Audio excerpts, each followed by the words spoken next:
What's up, everybody? This is Miles Turner, the Indiana Pacers, and you're listening to the Paceroos Podcast. Be sure to follow @Paceroos on Twitter. Welcome, everyone, to another Paceroos Podcast, the only Aussie NBA podcast with a bias towards our beloved Indiana Pacers. My name's Adam. I'm your host today, and we've got finally a win to talk about. Once again, as always, I'm joined by Alex. Yes, I am very happy. Finally, after 4 long games, we have finally got 3. We finally got a win. So good to be back talking about Pacers actually winning one. Yep, all due to Aaron Holiday, Justin, wasn't it? Yeah, it seems like me and Pacers Twitter having some conversations about Aaron Holiday. But look, we all agree on it was a fantastic win in Brooklyn. We needed it, get the monkey off our back, and now we go into a home match against Cleveland where we can peg it back and go 2-3. Yeah, it was a fantastic victory, and we'll talk about that in a moment, but we'll start off with the Detroit game. We'll lead with that and then get to the Brooklyn game. But before we talk about any games, we need to talk about the injury list for the Indiana Pacers, which unfortunately is growing.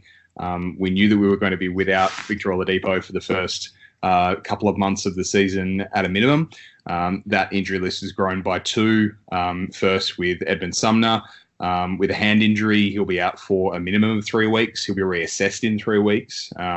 And the latest injury happened in the Brooklyn game. Miles Turner turned an ankle accidentally on a screen. He was screening Garrett Temple and unfortunately rolled his ankle. He will be classified as week to week, so probably evaluated in a week's time, and we'll see if he can get back. Justin, interested in how you see the Pacers sort of make up after those 2 particular injuries to 2 guys that have started the last couple of games. Yeah, definitely. Obviously, terrible news seeing Miles, and I texted in our group chat as soon as it happened, and I was like, oh, God, this season could not start worse. I think Miles limped off in the first or second quarter, and I think scores were near level with Brooklyn at that stage. And I guess Miles is the bigger injury, but I got a feel for Sumner. You know, he's my boy, and you know, he just gets a chance in the starting lineup, you know, with Oladipo being out, with some other bench players not playing well. He fills his role as a starter, then he's injured for 3 weeks. So it's, you know, we don't really think about the personal life too much, but yeah, I really feel for Sumner. You know, it must be tough for him. But look, an interesting little tablet, I suppose, of this Turner injury is we did play really well playing small against Brooklyn when Turner went out. And in no way am I saying we're better off without Turner. That is ridiculous. I've seen some chatter about that online, and I just think that's ludicrous. But it is interesting with the lineup situation how going small may be working. Yeah, I think it's an interesting point you raise. I've seen a couple of Turner haters out on Twitter, and I'm dead against that. Miles Turner is clearly a tremendous defensive player. They are ridiculous. That is none of us are on board with any sort of Miles Turner hate, not just because he does our intro, but because we believe that he's a leading candidate for Defensive Player of the Year. I think any question about his place in the team and his importance to our team shows that you probably just don't know much about how the game is played. So we can put that one to bed. Alex, how do you see the injuries and the effect that it has on the team over the next at least week or 2? Yeah, obviously not ideal, especially going up against the Cavs next. I know we'll talk a bit about that game coming forward, but, you know, Miles is huge going against Tristan Thompson, and we've talked about it a lot. The front court depth isn't really been there this year, so one of TJ Leaf, maybe Goga has to step up in that starting lineup.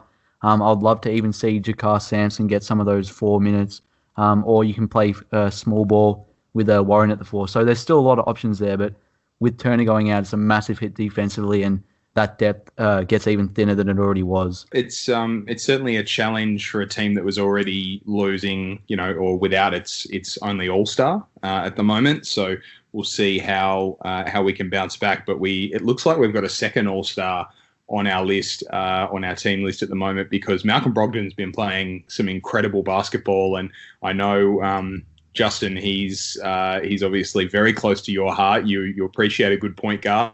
I'll lead with you because I know you want to show Malcolm a lot of love. Yeah, definitely. You're right, Adam. And yeah, we mentioned episode 1 how excited we all were getting Brogdon on board. I think, you know, part of it was because we were rumored to get Rubio for so long. There you go, Alex. That's 8 episodes in a row we've mentioned him. But thank you for that.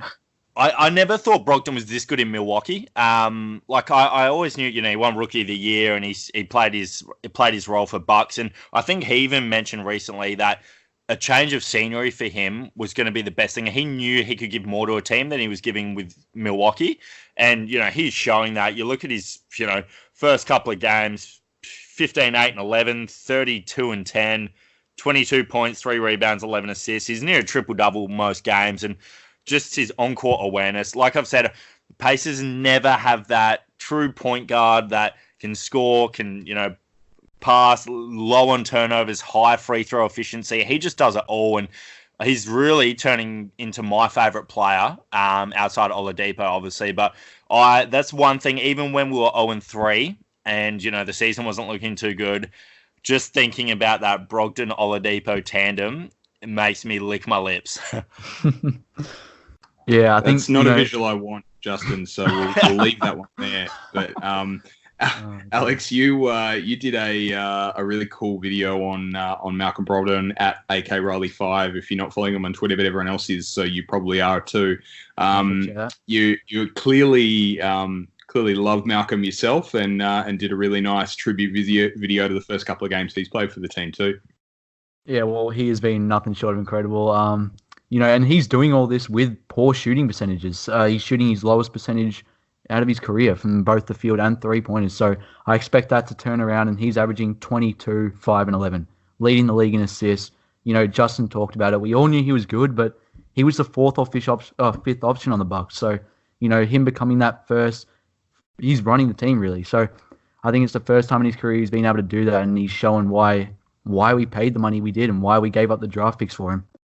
Yeah, I've heard a couple of people say that, it was a potential overpay and he didn't mean as much to us as he meant to Milwaukee, and, he it won't necessarily work out. Well, that's clearly a bad take, and he's clearly started the season extremely well, and I'd argue that at the moment he's a lock for the Eastern Conference All-Stars once voting opens in just a few weeks' time. We better get this Detroit game out of the way. I know that it's never fun talking about a loss, and we had to talk about 2 of them. We probably really want to talk about a win, but we still will talk about this Detroit game that happened just the other day. We did lose by 2 points, 96-94. A few key statistics. We only shot 41% from the field. 28% from 3, out-rebounded only by 3 this time, and we actually won the offensive rebound battle. Had 11 steals to only 2 for Detroit, so we took advantage of turnovers, but ultimately we allowed Detroit to shoot 45% from the field, 13 of 24 from 3, and once again, you saw an incredible performance on the boards from Andre Drummond, 18 points, 18 rebounds, a couple of blocks.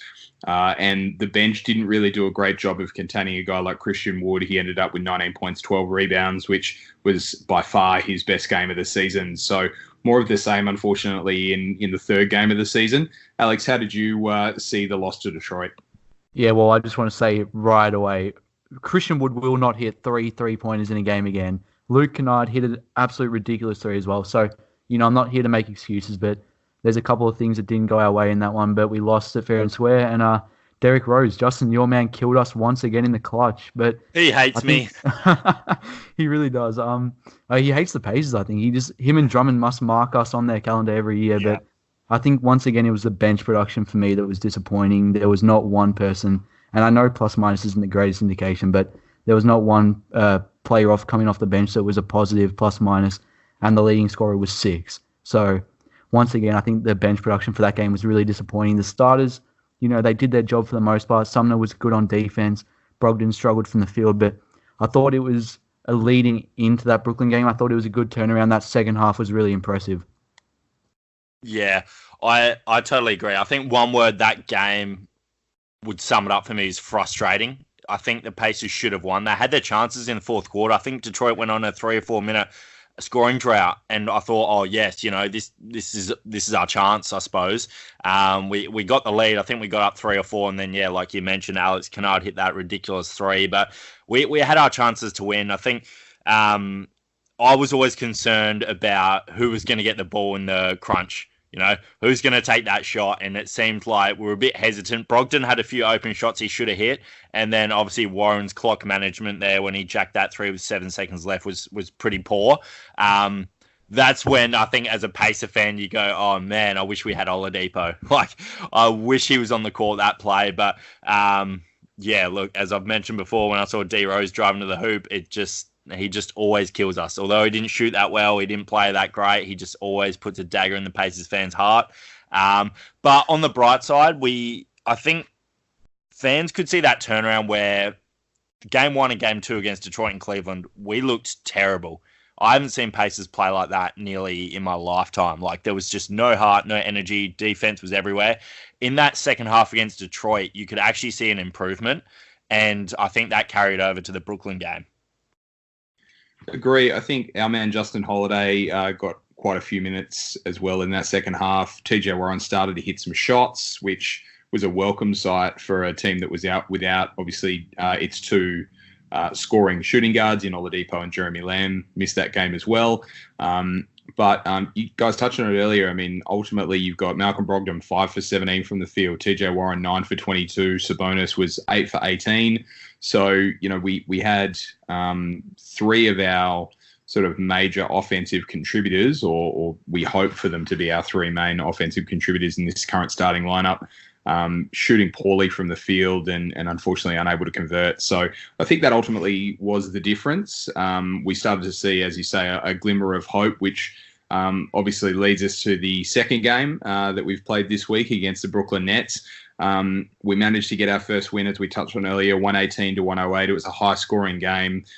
Indiana outshot the opposition for the first time this season, 46% to 44%, 11-26 from 3. Great to see a lot of attempts there. I think that was our highest number of attempts for the season as well. We did get out-rebounded 54-41, so we have to watch that because it seems to be an ongoing trend with this team. I'll be interested to see if that continues without Turner, who many people have obviously commented that isn't the greatest rebounder going around, even though he plays that center position. And we saw what was an emerging, Justin, 2-man game that you commented on in relation to Malcolm Brogdon and Domas Sabonis. For some reason, Brooklyn went small to end the game, and they just had no answers for either of those players. Yeah, it was awesome to watch. Definitely late in the fourth quarter, Brogdon and Sabonis just doing that pick and roll, and Sabonis was just bullying DeAndre Jordan, or whoever else was on him. Sabonis Jared Allen as well. Yeah, Jared Allen. Yeah, got a few nice dunks. So 29 points, 8 rebounds for Sabonis, and Brogdon was just feeding him dimes. I reckon Brogdon would have got near 20 assists if you count the time someone got fouled and then hit free throws. So, it was such a great game. It was good to see Pacers back to their ways. That was the first game this season I had confidence in them getting a defensive stop. The first 3 games, I was watching them, and you just expect the opposition to score every time. But this Brooklyn game, it was more like you're more confident in them getting a stop, which I don't know what it was. They just seemed more intact. The chemistry was there. They were talking more. They were getting deflections more. So my little X factor as well, we don't really talk about him too much on the show, but Jeremy Lamb, 25 points. Pacers need him. I think he's a quiet achiever, but the difference between him scoring in the 20s or if he has a 6-point game is obviously just massive. If he can come in and hit a few threes, rebound the ball like he did with 7 rebounds, he's the little X factor while Oladipo's out, which can hopefully push us over a 500 record until Vic comes back. Yeah, I think you're 100% right, and he was efficient as well, 11 from 19 from the field. I think he took over in that third quarter, really got us on that run, and we ended up winning that quarter by 10. That changed the game. So he was absolutely huge. Warren again with 20. It's good to see him finally knocking down shots. I know he struggled in the first couple, but 4 guys scoring 20 plus. So you're getting a lot of production from a lot of different players, and that's the Pacers of old. So it was great to see that. It was great to see a lot of contributors. And our man, I should say, Justin Holiday, he was fantastic. He hasn't really been shooting that well, but on defense, he just changes the game. I think he's the X factor off the bench for us. Yeah, agree. I think we saw what I'd been clamoring for in Aaron Holiday and Goga getting a few minutes. Unfortunately, they were both sort of unimpressive in their spurts. And with obviously Miles's injury, we'll see probably some more opportunity, especially for Goga. But, you want to contrast it with what we were just talking about with the Detroit game. TJ Warren was 8 for 16. Sabonis was 11 for 18. Lamb was 11 for 19. They all were efficient from the field, and it showed in a really good offensive performance. I mean, 118 points is what going to be a winning score probably 8 times out of 10 in today's NBA, especially against Eastern Conference teams that obviously are a little bit weaker than the Western Conference counterparts. But really impressed with Malcolm Brogdon. But overall, I think the best player on the floor in that last quarter was Sabonis. I think he really took the opportunity once Miles went down. He became the leader inside. He was more active and energetic on defense than I've probably seen him in the first couple of games. He was absolutely dominant against Jordan and Allen, as you guys touched on, and it was great to see him sort of embrace that go-to scorer role, especially in that last quarter. Yeah, you're definitely right, Adam. And I suppose the one thing concerning about the start of this season is we're just not offensively there yet. We're 24th in the league in points per game. The likes of Memphis are scoring more than us. Cleveland are putting more points on the board. Charlotte is.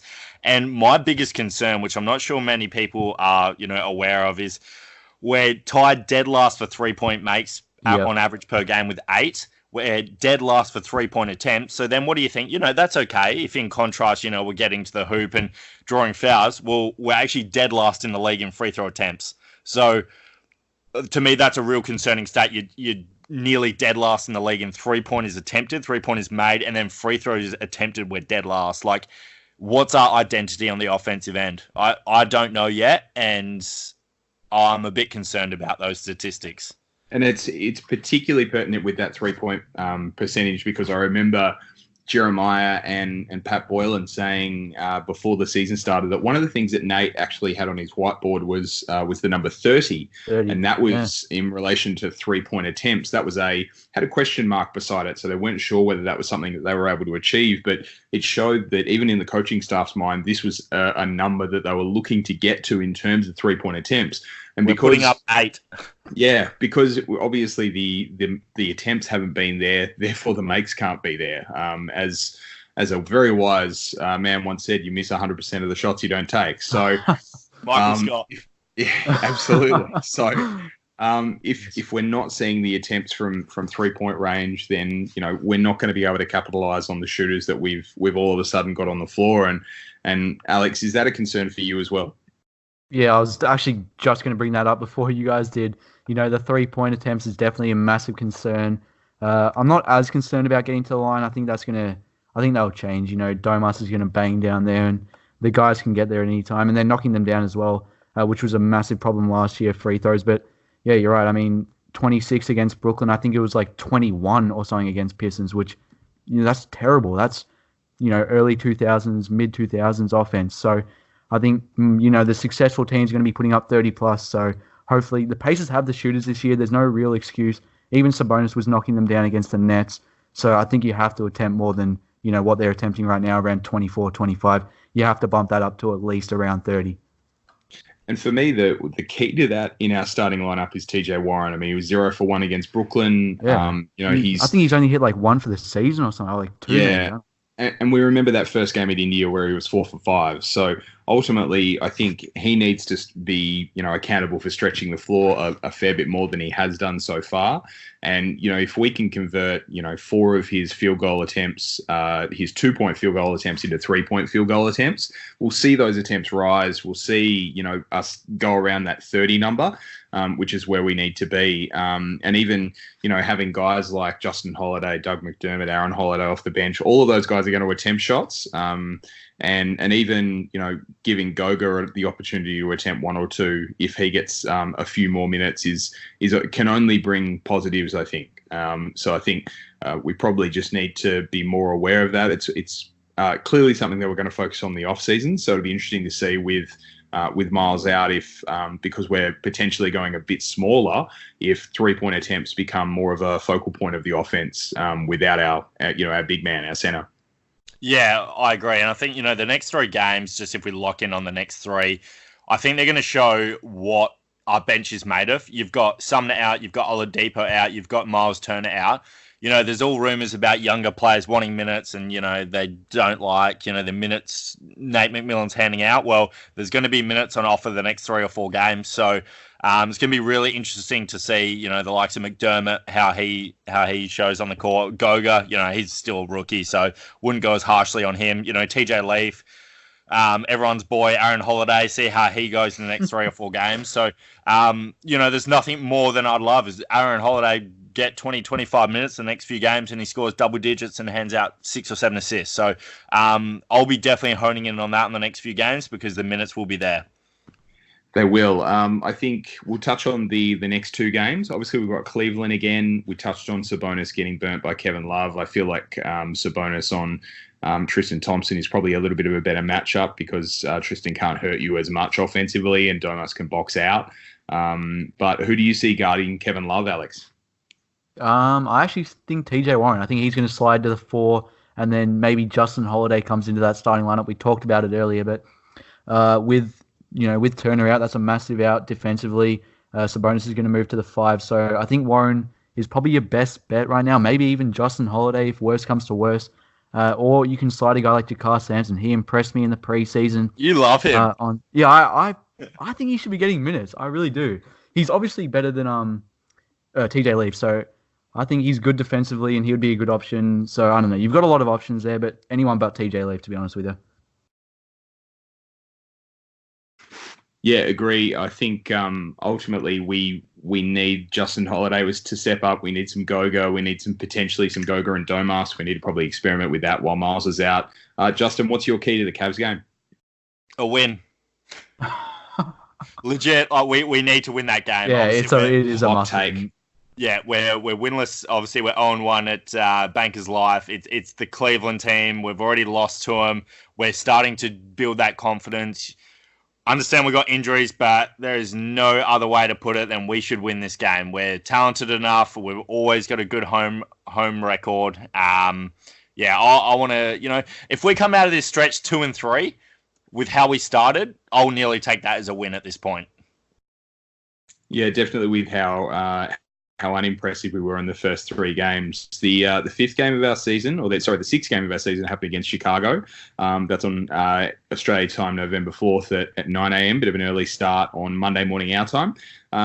So Chicago, obviously, Thad is a guy that's gone over to the Bulls this offseason after we didn't offer him any sort of form of contract extension as far as I'm aware.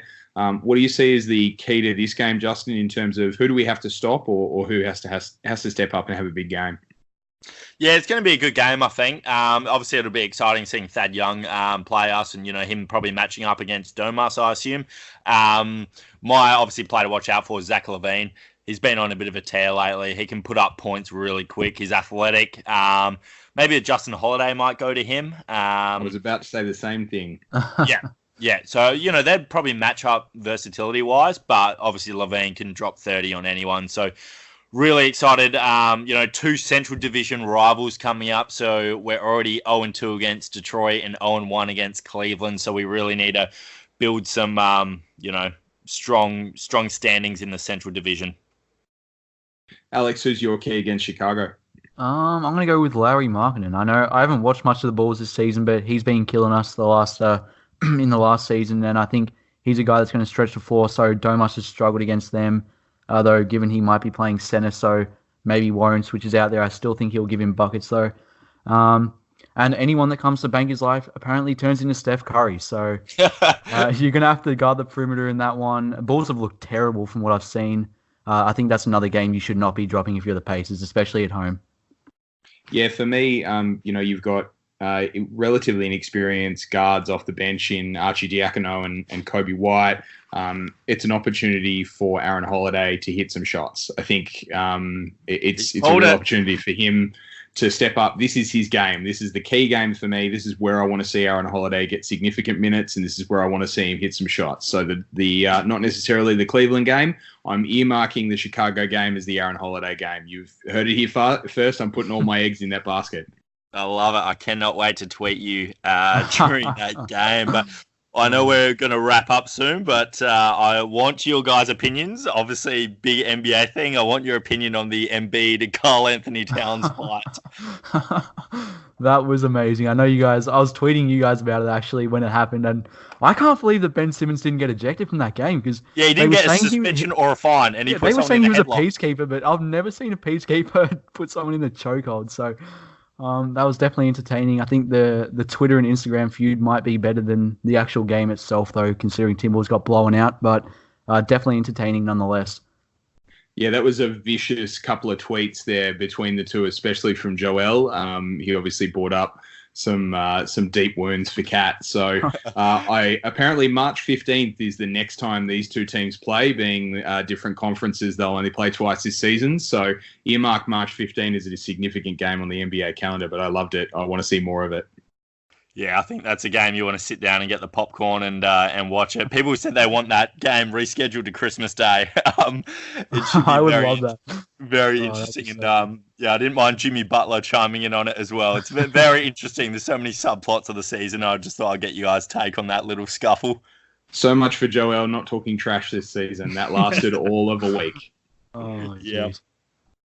It was brilliant, and I think obviously another couple of days of NBA games will come to you after the Chicago game for another recap. But are we predicting 2 wins? Are we predicting 1-1? What are our predictions for these 2 games? I'm going 2 wins. I'm going 2 wins straight away. Yeah, I think if you're saying 1 win, 1 loss, that's, you got pretty low expectations for this team. I understand the injuries we have, but yeah. Anything, like we've said it from the start, because we've got a really soft schedule, but anything less than 2-0 this week would be a disappointment. Especially with how we bounce back against Brooklyn. We clearly look good. I think the only potential, problem for us is interior defense.